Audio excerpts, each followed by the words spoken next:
Hi, welcome to our channel. ఇప్పుడు ఆంధ్రప్రదేశ్లో ఎవరి నోట విన్నా రెడ్ బుక్. విశాఖపట్నం, ఇతర నగరాల్లో, ప్రధాన జిల్లా నగరాల్లో కూడా రెడ్ బుక్ ఫ్లెక్సీలు, హోర్డింగ్స్ వెలిచాయి.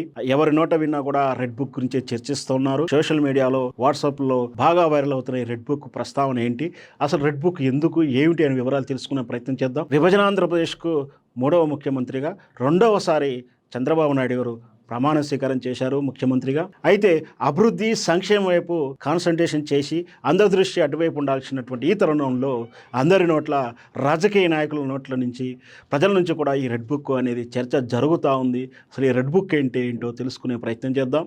మనకు తెలుసు, వైఎస్ జగన్మోహన్ రెడ్డి పాలనా కాలంలో నారా లోకేష్ బాబు యువగలం పాదయాత్ర చేస్తూ రాష్ట్రం మొత్తం కూడా పర్యటించిన సందర్భంలో వివిధ సంఘటనల దృష్ట్యా తను ఒక వ్యాఖ్య చేశాడు.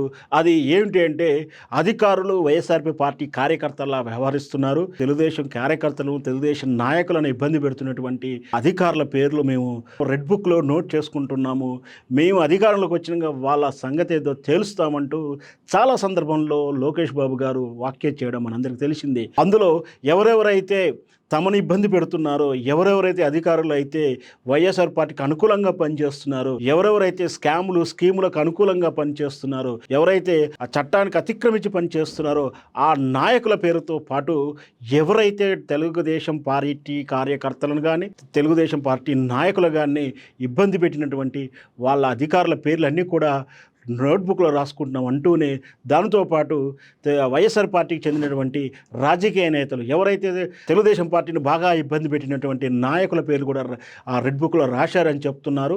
ఈ రాసిన మాట ఎంతవరకు వాస్తవం అని ఎవరూ చూడలే, కానీ సోషల్ మీడియాలో రకరకాల వైరల్ అవుతున్న వార్తల ప్రకారం, కార్యకర్తల నుంచి వస్తున్న సమాచారం వరకు ఈ రెడ్ బుక్లో కొన్ని పేర్లు అయితే ఉన్నాయని ఊహాగానాలు జరుగుతున్నాయి. ఆ ఊహాగానాల్లో ఎవరెవరి పేర్లు ఉన్నాయో ఒకసారి పరిశీలిద్దాం. బాగా వైరల్ అవుతున్నటువంటి రెడ్ బుక్లో ఉన్న పేర్లను మనం ఒకసారి తెలుసుకునే ప్రయత్నం చేద్దాం. మరొకసారి చెప్తున్నాను, ఈ రెడ్ బుక్లో ఈ అధికారుల పేర్లు ఉన్నాయని చెప్పే ఉద్దేశం మాది కాదు.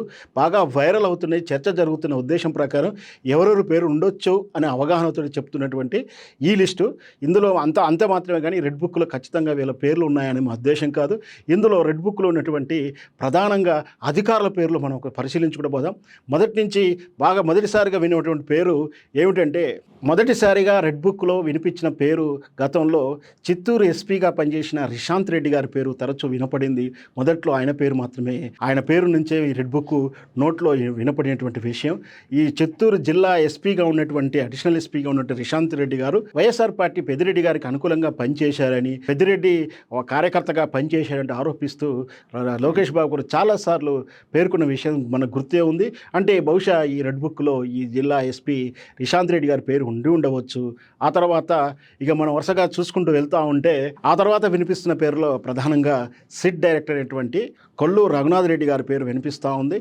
ఎందుకంటే ఈ సిట్ డైరెక్టర్గా ఉంటూ చంద్రబాబు నాయుడు మీద కేసులు పెట్టినటువంటి ఈ సిట్ డైరెక్టర్ను కూడా టార్గెట్ చేశారని ఒక వార్త వింటా ఉన్నాం. ఆ తర్వాత సిఐడి నుంచి సంజయ్ గారి పేరు కూడా మనం వింటున్నాం. మనకు తెలుసు, మచ్చలేనటువంటి చంద్రబాబు నాయుడు, 40 years ఇండస్ట్రీ అని చెప్పుకున్నటువంటి చంద్రబాబు నాయుడు గారిని 53 days జైల్లో రిమాండ్లో ఉంచినటువంటి విధానం మన అందరికీ తెలిసింది. ఈ అన్నిటికీ కారణం ఈ సిఐడి కేసు, సిట్ కేసులని. కాబట్టి చంద్రబాబు నాయుడు జైలుకు వెళ్ళడానికి, జగన్మోహన్ రెడ్డికి అనుకూలంగా పనిచేసినటువంటి ఈ సిట్ అధికారులను, ఈ సిఐడి అధికారులను కూడా వీళ్ళు రెడ్ బుక్లో పేరు రాసుకున్నారని ఒక వార్త వింటా ఉన్నాం. అయితే ఏఏజీ పొన్నవల సుధాకర్ రెడ్డి గారి గురించి మనకు తెలుసు. చంద్రబాబు నాయుడు గారిని జైల్లో వేసినప్పుడు, రిమాండ్కి తరలించినప్పుడు బెయిల్ రాకుండా ఉండటానికి అనునిత్యము చాలా సెక్షన్లను ముందు తీసుకొస్తూ రకరకాలైన వ్యాఖ్యలు చేస్తూ చంద్రబాబు నాయుడు గారికి బెయిల్ రాకుండా ఇబ్బంది పెట్టిన విధానం, దాంతోపాటు చట్టపరంగా ఆయన వ్యవహరించినప్పటికీ కానీ వ్యక్తిగతంగా ఆయన ప్రెస్ మీట్లు పెట్టి చట్టాన్ని అతిక్రమించిన విధానంగా, వ్యక్తిగతంగా మాట్లాడిన విధానం కూడా మనం చూసాం. నాకు అర్హత లేదు కానీ జగన్మోహన్ రెడ్డి గారు ఉన్నత పదవి ఇచ్చారని చెప్పడం కూడా మనం వినున్నాం. అందుకనే బహుశా ఈ పొన్నవలు సుధాకర్ రెడ్డి గారిని కూడా టార్గెట్ చేసినట్టుగా మనకు అనిపిస్తుంది. ఆ తర్వాత ఇక పోతే శాఖల వారిగా కూడా పేర్లు వినిపిస్తూ ఉన్నాయి. గనుల శాఖ చెందిన ఎండీ అయినటువంటి వెంకటరెడ్డి గారు కూడా ఈ పేరులో ఉంది అనిపిస్తుంది. ఎందుకంటే ఇతను ఆల్రెడీ ఈ శాఖ నుంచి నన్ను బదిలీ చేయండి, నాకు రిలీవ్ ఇవ్వండి నేను అంటూ కూడా తను అప్లికేషన్ పెట్టుకున్నట్టు కూడా తెలుస్తూ ఉంది. దాంతోపాటు ఇతని మీద ఇంకా ప్రధాన ఆరోపణలు కూడా వస్తున్నాయి. తనకు చెందినటువంటి వ్యక్తిగత ఫోన్లను తాను రిమూవ్ చేశాడు, దాన్ని డేటా అంతా తగలబెట్టేశాడని కూడా వార్తలు వస్తూ ఉన్నాయి. తనకున్నటువంటి ఐఫోన్లు అన్నీ కూడా దగ్ధం చేశారని ఒక వార్త కూడా కూడా వైరల్ అవుతా ఉంది. అందుకనే ఇతని మీద కూడా చర్యలు తీసుకుంటానికి, ఎందుకంటే గనులు అంటే అక్కడ జరిగినటువంటి విధానం ఏంటంటే ఆ ఇసుక దందా, ఇసుక భూమి తవ్వకాలు ఉన్నట్టు గనులు కానీ, ఖనిజాల తవ్వకాలు కానీ, గ్రానైట్ తవ్వకాలు కానీ, ఇసుక అంతా కూడా ఈ శాఖ కింద వ్యవహరించబడుతుంది. అందుకే ఇసుక దందాలు మనం ఎప్పుడు తరచూ వింటూనే ఉన్నాం రాజకీయ నాయకులలో ఈ స్కామ్ల గురించి. ఈ ఇసుక అధిక దోపిడీ వీళ్ళ సహకరించినటువంటి ఈ శాఖ మీద కూడా చంద్రబాబు నాయుడు గారు పాలనలో టార్గెట్ చేయబోతున్న ఒక వార్త మనం వింటా ఉన్నాం. ఆ తర్వాత ఐఎన్పిఆర్కి చెందినటువంటి విజయ్ కుమార్ రెడ్డి గారు, ఇది మనకు తెలిసిన విషయం ఏంటంటే ఐఎన్పిఆర్ శాఖ నుంచి సాక్షి దినపత్రిక కానీ, సాక్షి ఛానల్ కానీ, ఇతర పేర్ల మీద సాక్షికి చాలా కట్టబెట్టారు కోట్ల రూపాయలు అంటూ కూడా వార్త అప్పుడు చంద్రబాబు నాయుడు గారు తెలుగుదేశం పార్టీ నుంచి విమర్శించిన వేణు మనకు తెలిసింది. అందుకనే వీళ్ళు ఇప్పుడు గనుల శాఖ నుంచి జయకుమార్ రెడ్డి గారు కూడా రిలీవ్ కావాలంటూ కూడా శాఖకు అప్లికేషన్ చేశారు. అయినా కూడా వీళ్ళెవరికి కూడా రిలీవ్ ఇవ్వడానికి వీలు లేదు, వీళ్ళని ఎవరికి కూడా ట్రాన్స్ఫర్ చేయడానికి వీలు లేదు, ఎవరికి కూడా లీవ్లు ఇవ్వడానికి కూడా వీలు లేదంటూ కూడా చంద్రబాబు నాయుడుకు మౌఖిక ఆదేశాలు ఇచ్చారని కూడా తెలుస్తూ ఉంది. అంటే ఈ లిస్టులో కూడా ఈ డైరెక్టర్లతో పాటు ఇంకా ఉన్నారు. ఇంకా వాళ్ళు ఎవరంటే AP beverages corporation MD Vasudeva Reddy. ఈ వాసుదేవరెడ్డి మీద ఆల్రెడీ నిన్న దాడులు జరిగాయని కూడా వార్తలు వస్తూ ఉన్నాయి. వాసుదేవరెడ్డి కూడా తాను లీవ్ల మీద వెళ్ళిపోవడానికి ప్రయత్నిస్తున్నాడు, రాజీనామా చేసినట్టు కూడా వార్తలు వస్తూ ఉన్నాయి. ఎందుకంటే ఆంధ్రప్రదేశ్లో బెవరేజెస్ శాఖలో తమకు నచ్చిన బ్రాండ్లను, తమకు నచ్చిన రేట్లను, నాసీ రకం బ్రాండ్లను, బీర్లను కానీ ఆంధ్రప్రదేశ్లో ఇష్టం రేట్లకు అమ్మడం, ఇష్టం వచ్చినటువంటి నాణ్యత లేనివంటి సరుకును వీళ్ళు అప్రూవల్ చేశారని ఆరోపణ ఉంది. అందుకోసమే వైఎస్ఆర్ పార్టీ మారగానే వీళ్ళు శాఖలను వదులుకోవడానికి ఇష్టపడుతున్నారంటే అక్కడ ఏదో జరిగింది ఒక అనుమానాలు కూడా వస్తూ ఉన్నాయి. ఆ తర్వాత ఆర్థిక శాఖ ప్రధాన కార్యదర్శి అని, టీడీటీ, తిరుపతి దేవస్థాన ఈఓలు, రకరకాల పేర్లు వస్తున్నాయి. వీటితో పాటు ఈ అధికారులతో పాటు ఈ ఐఏఎస్ ఐపీఎస్ అధికారులతో పాటు ఇంకొకటి ప్రధానంగా చెప్పుకునేది ఏంటంటే రాజకీయ నాయకుల పేర్లు కూడా అందులో ఉన్నాయి.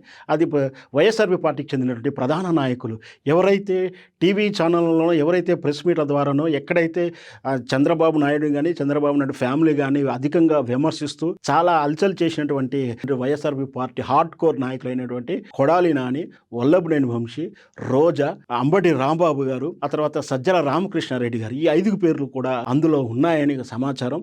మనకు తెలుసు కొడాలి నాని కూడా ఏ విధంగా పదప్రయోగాలు చేస్తూ ఏదో దూషించాడో మనం వింటున్నాం. నిజంగా కూడా ఒక రాజకీయ నాయకుడు ఆ విధంగా మాట్లాడకుండా ఉంటే బాగుండేది.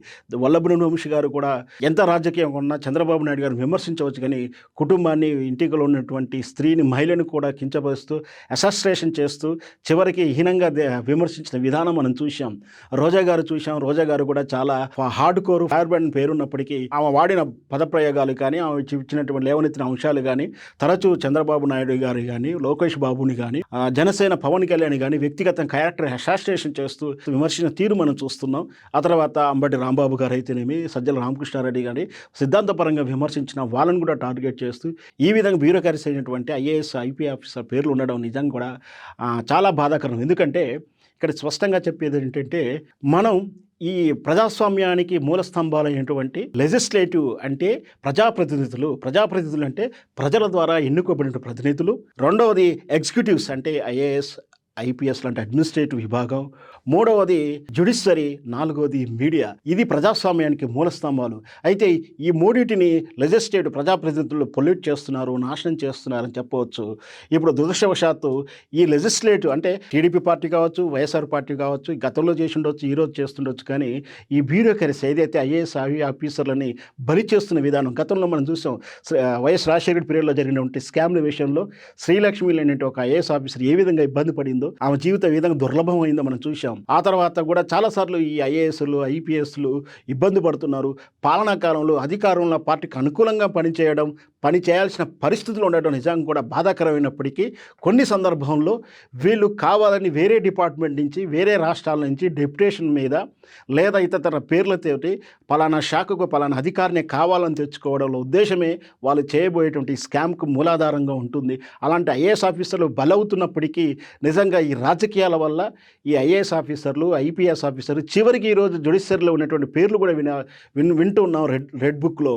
నిజంగా ఇది బాధాకరం. ఈ సంస్కృతే కనుక చంద్రబాబు నాయుడు గారు ఈ సంస్కృతిలో ఈ రెడ్ బుక్ని ఇలా ఫాలో చేస్తూ వాళ్ళ మీద కక్ష తీర్చుకునే ధోరణి సంస్కృతికి నాంది పలికితే, అదే ఆచారాన్ని పాటిస్తే భవిష్యత్తులో ఇది ఇంకా విషమ పరిస్థితులకు వెళ్ళే ప్రమాదం ఉంది. ఎందుకంటే ఈరోజు చంద్రబాబు నాయుడు ఒక దెబ్బ కొడితే రేపు వచ్చినటువంటి పార్టీ వాళ్ళు ఇంకా వాళ్ళకి అదనంగా 2 దెబ్బలు కొడతానికి. ఎందుకంటే చంద్రబాబు నాయుడు పాలనకు కూడా ఎందుకంటే రాజకీయ పార్టీ కాబట్టి వాళ్ళలో కూడా తప్పులు ఉంటాయి, వాళ్ళలో కూడా లోపాలు ఉంటాయి, వాళ్ళలో కూడా స్కాములు ఉంటాయి, వాళ్ళలో కూడా స్కీములు ఉంటాయి. చంద్రబాబు నాయుడు పాలన, తెలుగుదేశం పార్టీ పాలన, ఇంకో పార్టీ పాలన వాళ్ళు మాత్రం అవినీతి పాలన చెప్పే ఉద్దేశం కాదు. కానీ ఏదైనా పొరపాటు జరిగితే రేపు రాబోయే ప్రభుత్వాలు కూడా ఆ విధంగానే కక్షలు తీర్చుకుంటే ఈ సంస్కృతి ఎంతవరకు కరెక్ట్ ప్రజాస్వామ్యంలో? కాబట్టి ప్రజాస్వామ్యంలో రాజకీయ నాయకులు ఇప్పుడు మనం చెప్పుకున్న రెడ్ బుక్లో ఉన్నటువంటి రాజకీయ నాయకుల పేర్లు ఏదైతే అనుకుంటున్నాం వాళ్ళు ఏం తిట్టుకున్నా, మెంచుకున్నా, కేసులు పెట్టుకున్నా వాళ్ళకు సహజమే. కానీ మధ్యలో బలయ్యేటువంటి ఐఏఎస్ ఆఫీసర్ల పేర్లు ఉండడం నిజంగా కూడా బాధాకరం. ఈ సంస్కృతికి స్వస్తి చెప్పాలి. చంద్రబాబు నాయుడు గారు ముందున్నటువంటి సవాళ్లను స్వీకరించి అతనికి ఉన్నటువంటి లక్ష్యం ముందు ఉంది. చంద్రబాబు నాయుడు గారికి బంగారు లక్ష్యాలు ఉన్నాయి. ఎందుకంటే ఆంధ్రప్రదేశ్కు 70 ఏళ్ల నుంచి రాజధాని, సరైన రాజధాని చెప్పుకోవడానికి, ఓన్ చేసుకోవడానికి రాజధాని లేదు. అమరావతిని డెవలప్ చేసుకోవడము, ఉపాధి కల్పన, ఐటీ పరిశ్రమలు హైదరాబాద్కి ఏ విధంగా అయితే నేను నిర్మించానని చెప్తున్నటువంటి ఐటీ సెక్టార్ని ఈ ఐటీ కంపెనీలు వచ్చేలా కృషి చేయడము, దాంతోపాటు విశాఖ ఉక్కు ప్రైవేటీకరణ ప్రయత్నాన్ని ఆపుకోవడం, పోలవరం ప్రాజెక్టు నిర్మించడం, ఇలా అభివృద్ధి వైపు రోడ్ల విస్తరణ చేయడం, వీటి మీద లక్ష్య సాధన వైపు ఉండాలి. అలాగే తాను ఏదైతే ఎన్నికల ముందు లక్ష్యాలైనటువంటి సంక్షేమైనటువంటి పెన్షన్లు వాటిని గురించి చూస్తూ ఆ విధంగా జనరంజంగా పాలించాలే. కానీ ఈ రెడ్ బుక్ను ముందుకు తీసుకురావడం కానీ, సీక్రెట్ ఎజెండాగా కానీ, లేదా హిడెన్ ఎజెండా కానీ వీటి మీద కాన్సన్ట్రేట్ చేస్తే ఖచ్చితంగా రేపు ప్రజా తీర్పులో మళ్ళీ అవమానపడాల్సి ఉంటుంది. ఈ వ్యవస్థలని, ప్రజాస్వామ్య వ్యవస్థలని కించపరచకుండా ప్రజాస్వామ్య వ్యవస్థను గౌరవించాలి. ప్రజలకు అభ్యుదయం కోసం పాటుపడేటువంటి సంక్షేమం కానీ, అభివృద్ధి వైపు కాన్సన్ట్రేషన్ చేయాల్సి అని మనం చేద్దాం.